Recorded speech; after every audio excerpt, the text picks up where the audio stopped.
Siang teman-teman sekalian dan Bu Indri. Saat ini saya akan mempresentasikan mengenai bisnis plan aksesoris wanita yaitu The Saris. Nama saya Rayudina Saputri dengan NIM 2201016. Saat ini saya mempresentasikan untuk menuntaskan UAS mata kuliah analisis kelayakan bisnis. Yang pertama ada aspek manajemen dan organisasi. Struktur organisasi yang saya bangun ini saya sendiri sebagai owner, lalu kemudian ada teman saya sebagai bendahara, pemasaran dan produksi. Dan bisnis desoris ini dilaksanakan di daerah Jakarta Selatan. Itu sejak tahun 2018. Pertama ada executive summary. Fashion itu kan merupakan sebuah industri yang terus-menerus berkembang dari tahun ke tahun ke tahun itu akan terus-terus berkembang. Di mana jika kita membahas sebuah fashion itu tuh nggak akan ada habisnya. Karena fashion itu tuh akan terus ada dan tiap tahunnya, tiap generasinya itu akan beda-beda mengenai fashion. Nah, dari cara berfashion ini itu kan akan selalu ada yang perubahan gitu. Perubahan berfashion itu pasti ada dari stylenya, dari lingkupnya, seperti itu. Nah, dalam dunia fashion ini, aksesoris ini sebuah benda yang dimana dikenakan oleh seseorang untuk mempercantik atau memperindah dirinya. Dimana bentuknya tuh bermacam-macam dari atas kepala sampai kaki. Di kepala kita ada bando, ada jepitan, ada kunciran. Dan yang kita pakai ada anting, itu juga merupakan sebuah aksesoris. Ada gelang. Di pergelangan tangan juga sebuah jam juga merupakan aksesoris. Kalung juga aksesoris. Gelang kaki juga aksesoris. Ikat pinggang pun juga sebuah aksesoris. Yang dimana aksesoris ini tuh sebagai pelengkap untuk mempercantik diri kita. Yang pertama ada identitas produk. Di mana usaha yang saya bangun ini tuh ada artinya loh namanya The Saris. The Saris. D-nya itu kita ambil dari Daisy. Daisy itu apa sih kok kayak familiar ya? Daisy itu tuh dari namanya bunga Daisy. Saya terpintas saja mengambil jadi dari bunga Daisy. Nah, bunga Daisy ini juga memiliki arti yaitu ketulusan dan kemurnian. Nah, Saris ini kita ambil dari aksesoris yang mana merupakan pelengkap atau memperindah diri gitu kan. Jadi kita namailah The Saris agar orang-orang tahu mengenal namanya dan mudah untuk dilafalkan seperti itu. Visi misinya seperti apa sih? Visi misinya itu menjadikan sebuah jenis usaha aksesoris yang maju dan kreatif dalam mengeluarkan setiap desain dan produknya. Lalu memberikan yang terbaik dalam usaha fashion, aksesoris untuk memuaskan para konsumennya. Lalu menyediakan produk dengan kualitas unggulan dan mampu bersaing dengan mutu dan kualitas yang terbaik. Misinya seperti apa? Misinya itu menyediakan sebuah produk dengan kualitas yang baik, yang dimana agar menunjang keindahan berpakaian atau berfashion para konsumennya. Jadi kan ketika konsumennya suka nih kualitasnya baik, mengkilat gitu, pasti kan orang-orang suka gitu, konsumennya suka tertarik.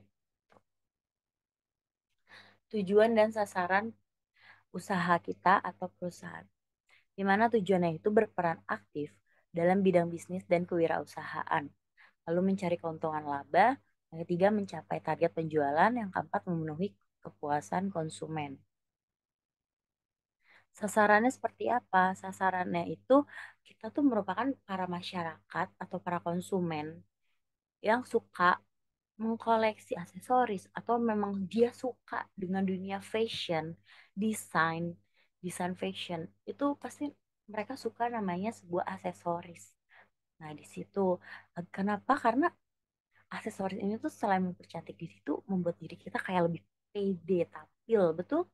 Kayak kita menggunakan anting, kita menggunakan gelang yang tadinya kayak baju udah bagus, tapi kita ngerasa biasa aja. Kita tambahin aksesoris kita jadi makin percaya diri, betul? Seperti itu.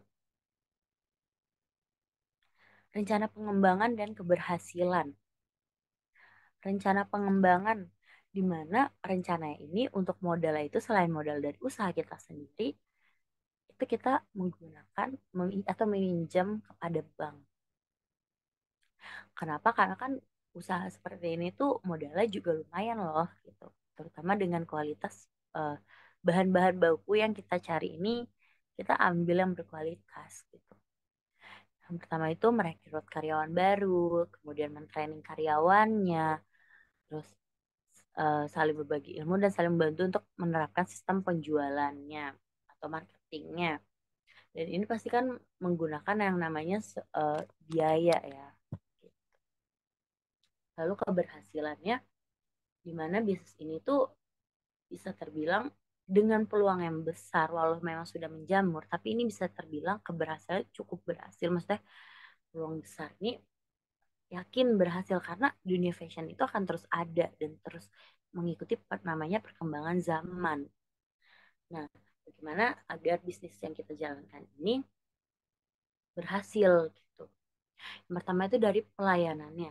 Ketika kita menjual dengan harga murah, eh, orang para konsumen senang, tapi ketika pelayanannya itu kurang atau bahkan tidak mengenakan, itu bakal membuat kesan yang kurang baik kepada konsumen, betul gak?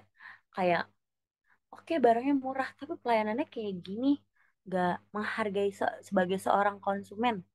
Kan jadi malas balik ya konsumen seperti itu. Lalu yang kedua ada pemasaran yang strategis.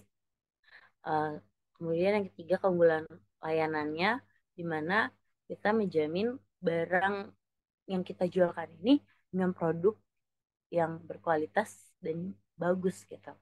Dan harga produknya itu juga kita tawarkan masih cukup terjangkau di kalangan-kalangan. Aspek keuangannya seperti apa? Berikutlah aspek keuangan bisnis kami. Mengenai anting jepitan itu jenis produknya, lalu modal biayanya seperti apa, lalu modal perlengkapannya, ada biaya software juga. Software ini dalam arti kita menggunakan yang pasti kan namanya media sekarang ya teknologi, pasti ada yang namanya pembayaran. Jadi kita taruh di iklan-iklan itu juga menggunakan biaya gitu. Penanganannya menggunakan biaya. Dimana ada pasti kita tahu ada namanya biaya admin. Kemudian ketika kita ingin mempromosikan lebih luas produk yang kita jajakan atau yang kita jualkan, kita menggunakan influencer atau artis. Kita juga membayar mereka karena satu produk saja untuk shoot sekitar 15 detik, bahkan yang paling lama aja 60 detik untuk satu story. Itu bisa mengeluarkan 3 sampai 5 juta untuk rate yang terendah. Tergantung influencernya siapa.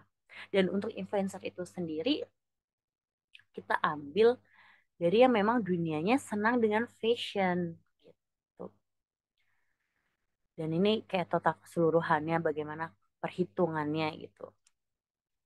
Nah, ini perhitungan keuntungannya dalam sebulan itu 13.750 ditambah DP Gendumnya. Dan ini penjualan produknya. Dan di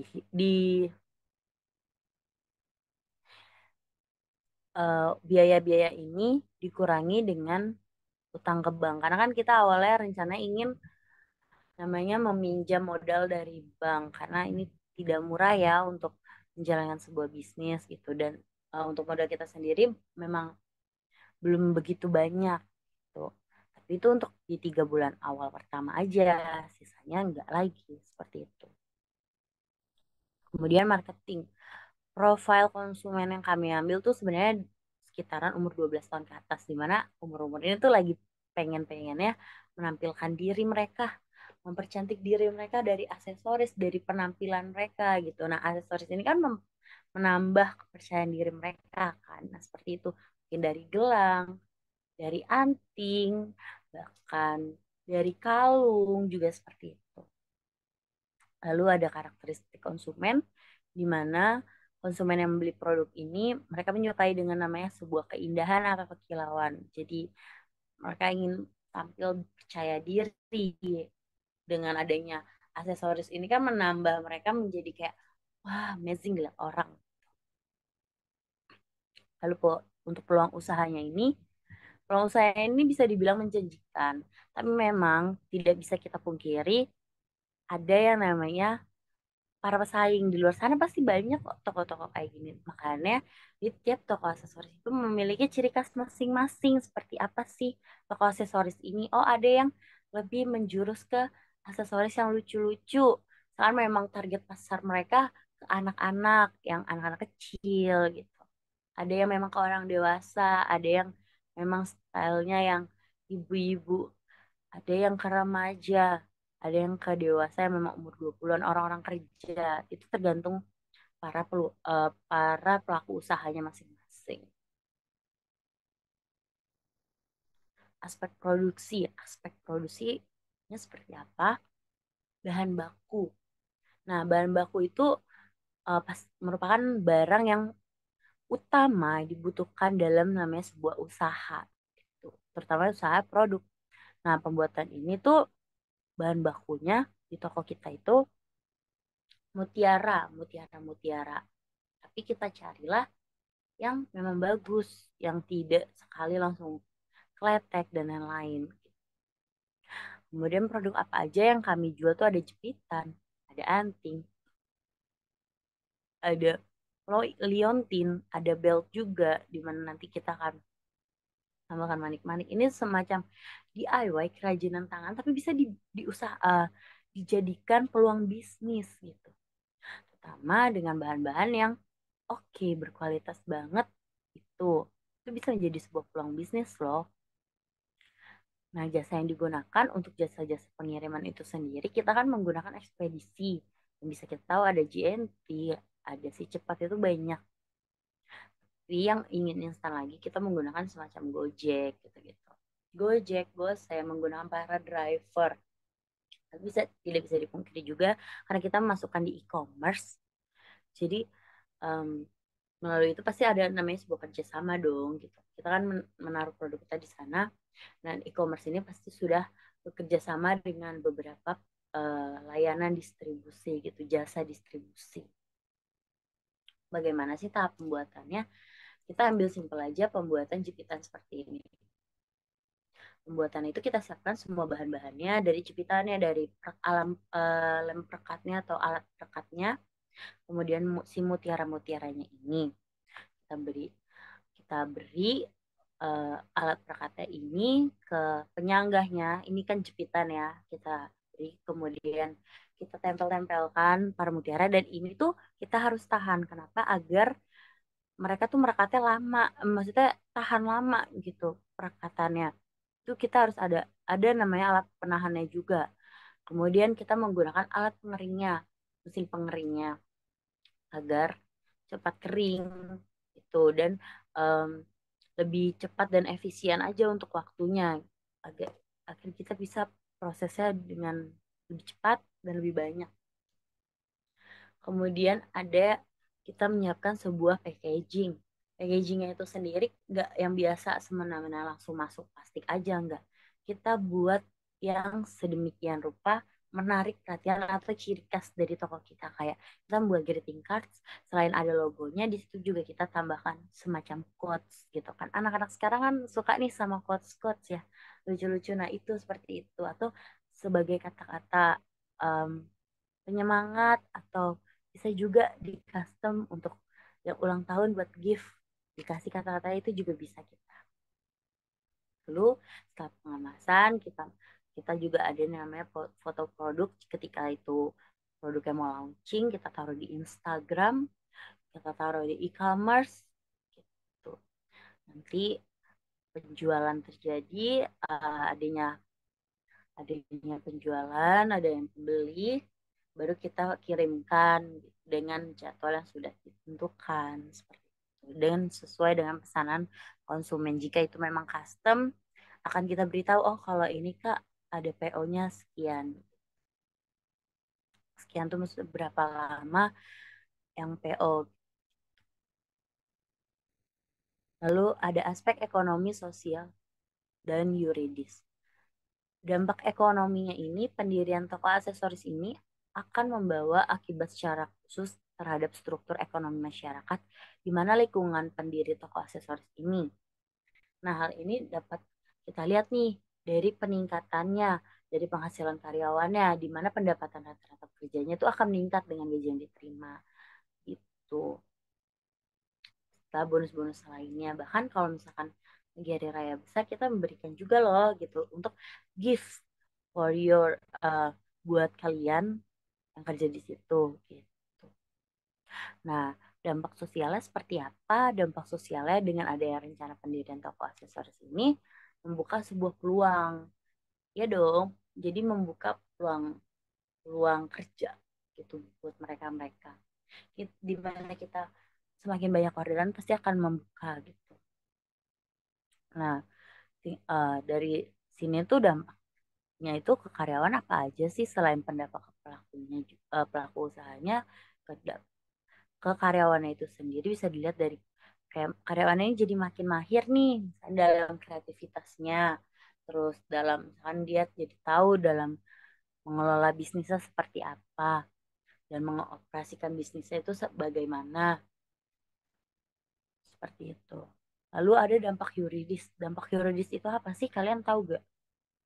Dampak yuridis itu bagaimana kita menganalisis eh, pelaku bisnis ini memenuhi ketentuan hukum dan perizinannya dari suatu badan usaha. Penelitian ini tuh kayak meliputi kelengkapan, kesempurnaan, dan keaslian dokumen-dokumen pada suatu bisnis agar dapat dijalankan usahanya. Nah, ini kan rencananya kita mau bikin nih, bikin stand atau toko. Nah, itu kan pasti butuh namanya sebuah dokumen kan. Nah, itu selain dokumen juga kita harus meminta izin kepada warga setempat, lingkungan setempat, terutama RT dan RW untuk tahu kita di sini buka bisnis aksesoris. Misalnya mereka juga memasarkan ke warga-warga yang lain itu juga bisa menjadi seperti itu. Tapi lebih baiknya memang ininya juga buat ke hukum gitu, maksudnya tempat itu gitu memang ada dan hal ini tuh bermaksud agar si tokonya ini yang akan kita dirikan ini memiliki nilai kekuatan dalam hukum suatu badan usaha gitu, dan terdaftar. Makanya kan ada RT dan RW kita kasih sampaikan juga. Sekian presentasi mengenai bisnis plan aksesoris wanita dari The Stories. Kurang lebihnya mohon maaf dan selamat siang.